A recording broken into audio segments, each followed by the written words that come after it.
Welcome everybody, Jack here from Ginger Bets, and this week I'm previewing the Charles Schwab Classic, the invitational only event taking place on the PGA Tour at Fort Worth, Texas. Colonial Country Club will host the world's best players this week, and in this more detailed video I'm bringing you a breakdown of the course, the key skill sets that are required, and my all-important outright selections for this week's event, all exclusively for sportspub.com. Before I get into this week's video, if you're yet to register on the sportspub.com website, then you're missing out on a huge amount of information that's sure to save you time, make you more informed, and give you an edge over the bookmakers with your golf betting week in, week out on the PGA Tour. So head over to sportspub.com straight after this video, register for one email direct to your inbox each week that, like I say, is going to save you time, make you more informed, and give you an edge over the bookmakers. But in this video, it is a breakdown of the course, the key skill sets required, and those all-important outright selections.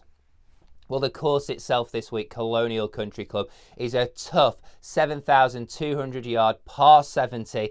That is a demanding test for all the players this week. A classical course, much like Riviera and some of the other Harbour Town links that we play throughout the year. This is one of the players' favourites for sure on the whole of the PGA Tour. Any type of player can win here this week, whether that be a short hitter, a bomber, a player that can move the ball, a player that with great short game. They are all in scope for victory this week. So let's narrow down those key skill sets that are going to determine our portfolio for the week. Well, first up, it's tee to green performance of recent times. You're going to have your game on point to take on this test at Colonial Country Club. And next up, I want to look at driving accuracy. This is one of the hardest fairways to hit on the whole of the PGA Tour. For the past 6 years, it's ranked in the top 5 hardest to hit fairways. So we want to look at driving accuracy. Then want to look at a killer stat, that's green in regulations gained. It is the single most important factor in the statistical data that we can analyse over the past 5 or 6 years, and that is something that I want us to bear in mind this week.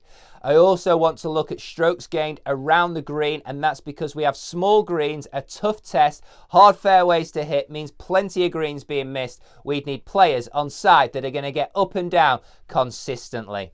And last but not least, we've got 7 holes, par 4s from 400 to 450 yards. It would make sense to pay attention to players who dominate those short to medium length par 4s.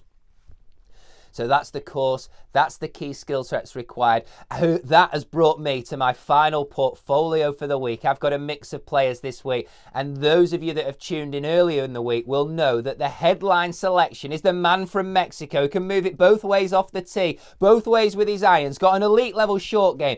Abraham Answer, 33 to 1, but MGM's the place. He will headline the portfolio for the week.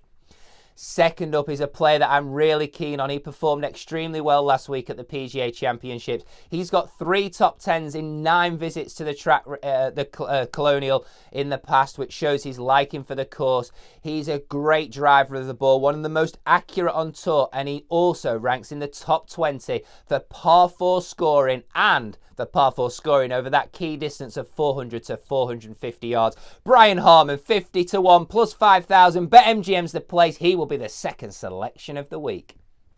Third selection of the week is a player that is in such consistent form right now. He is a winner waiting to happen on the PGA Tour, and this type of test that will put an emphasis on patience, wedge game, short game will be right up his street.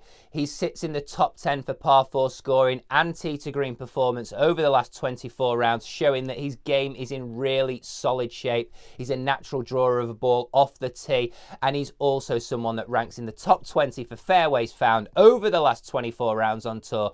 The stars are aligning for a strong performance from Chris Kirk, 40 to 1, but MGM, again, the place to go and get those odds. Fourth selection of the week is a major champion who's returning to form, recovering from injury, and showed signs of promise at the PGA Championships last week. Another player that naturally draws the ball off the tee, an elite level wedge player and short iron player, and he's also one of the most underrated scramblers on the PGA Tour at 33 to 1. I was expecting 25 to 1 with the positive signs that he showed at the PGA Championships. 33 to 1, standout selection for me play this week. Webb Simpson, he cannot be ignored. He'll be the fourth to add to the portfolio. And last but not least, another major champion who's done it at the toughest of tests. He won at Merion. He is a major champ. Again, returned to form last week at the PGA Championships. I'm hopeful he can continue that for 1 week further and make a real run at this trophy come Sunday night. A natural mover of the ball with iron in hand both ways, an elite level driver, an underrated short game. He can get up and down plenty. He's ranked third in par 4 scoring from 400 to 450 yards. Remember, 7 holes fall in that distance this week. He has got an outstanding chance, and at 50 to 1 with BetMGM, I just cannot ignore the chances of Justin Rose. He will round out the portfolio for the week. So to recap for you all, we've got Abraham Answer 33 to 1 plus 3,300. Brian Harman 50 to 1 plus 5,000. Webb Simpson 33 to 1 plus 3,300. Chris Kirk 40 to 1 plus 4,000. And rounding out the portfolio, Justin Rose 50 to 1. Good luck with all your wagers this week. Thank you very much for listening and tuning in. If you're enjoying the content, don't forget, like and subscribe to the channel. And I look forward to speaking to you next week. Good luck and bye from me.